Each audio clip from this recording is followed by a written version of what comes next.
Resuming debate, the Honourable Member for Battle River Crowfoot. Thank you very much, Mr. Speaker. And, it's always an honor to stand in this House and address the pressing issues facing this country. But it is unfortunate, the subject that we are debating here tonight, when the very, very serious question that has been brought forward to all parliamentarians about the actions of a government, and specifically an agency of government that has truly called into question some of the very basic democratic principles that our nation is built on. Now, in the Speaker's ruling earlier today, he have very specifically outlined why this debate needs to take place. That the actions of the government are contemptuous and violate the privileges of who we are as a democracy. And I want to touch on that word of privilege for all of those, and I'm sure the many folks that are watching these proceedings need to understand.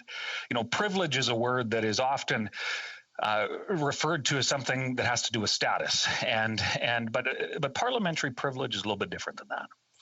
And it speaks to the primacy of what democracy is in our country. And the fact, Mr. Speaker, that our democratic system elevates Parliament, the House of Commons, the lower chamber of Canada's Parliament, to be the voice of its people.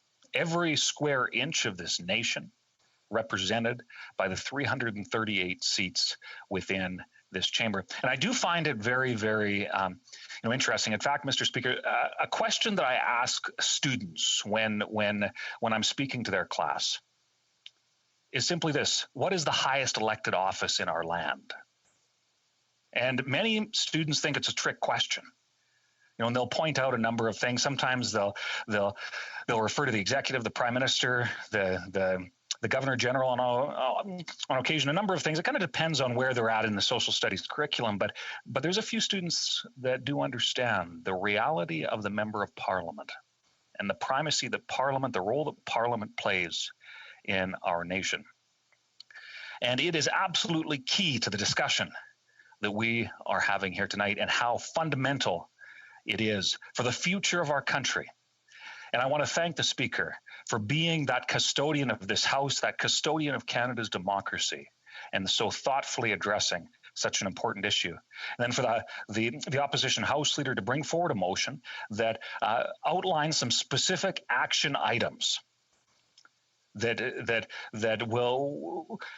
will be an adequate response to the contemptuous behavior of a government, and specifically an agency of government that is called to the bar. And again, this is kind of a parliamentary term. Most people out there won't understand the history behind the bar of Parliament and what that represents, and the strong, a millennia of tradition associated with that, dating back centuries and centuries in the United Kingdom. But to call an individual to the bar is a significant thing with significant symbolism, which bears how significant this debate is. And then further, the action item of actually doing, calling upon the government to actually do what Parliament has said that it needs to do. Now, Mr. Speaker, I find it tragic that we have to have this debate, that the Liberals have taken it upon themselves and developed a culture where they refuse to acknowledge that Canada, I would suggest, is sometimes even a democracy.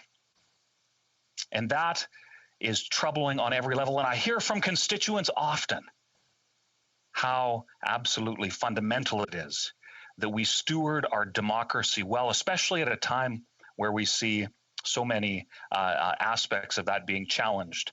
And Mr. Speaker, I would note how this particular motion has done something that is quite unprecedented.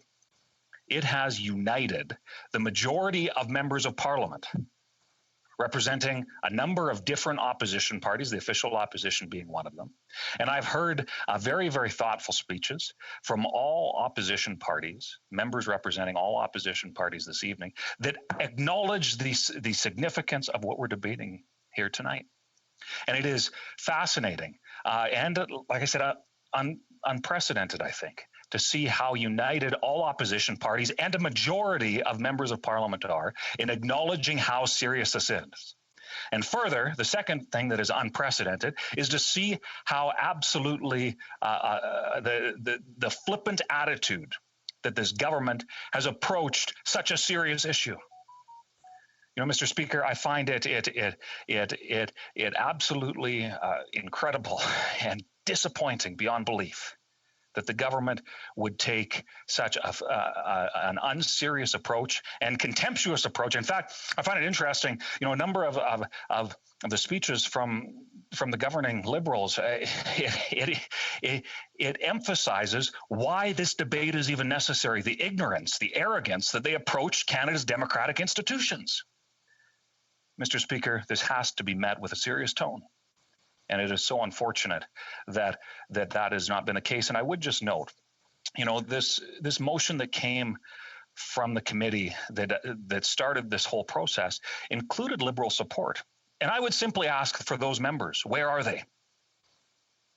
Why are they not taking this seriously? Is it possibly that the executive branch of our government, the Prime Minister and cabinet ministers, have demanded silence on such an important issue?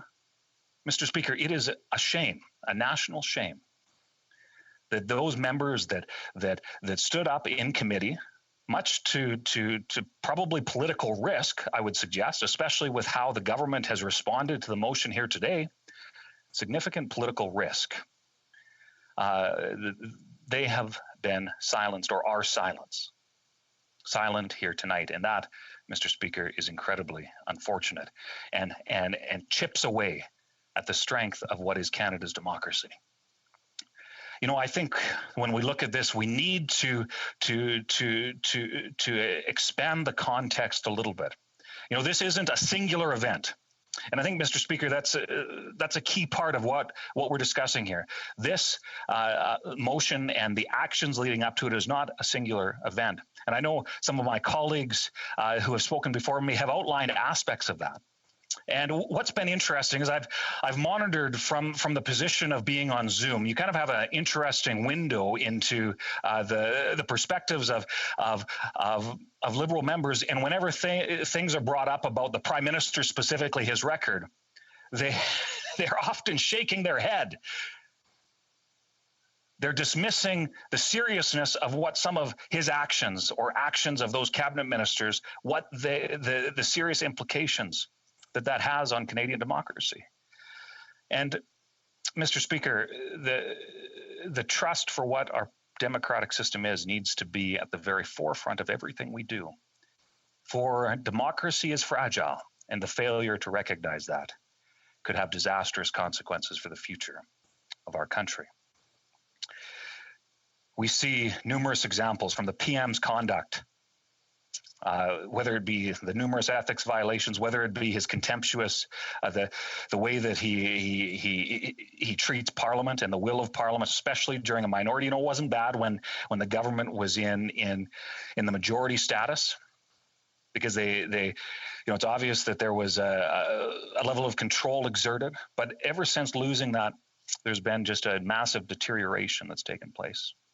You know, I think we've seen time and time again, cabinet and the disregard for ethics, disregard for effective leadership, the absolute disregard for morals and ethics through cabinet decisions has been incredibly tragic, an erosion of trust within government.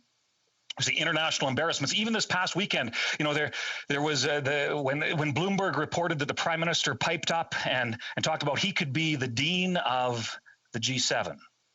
Could help negotiate between the United Kingdom and Europe. And the sense that I got when reading the response of international players was one that clearly shows that Canada is not taken seriously on the international stage. We see examples of judicial interference. Cabinet ministers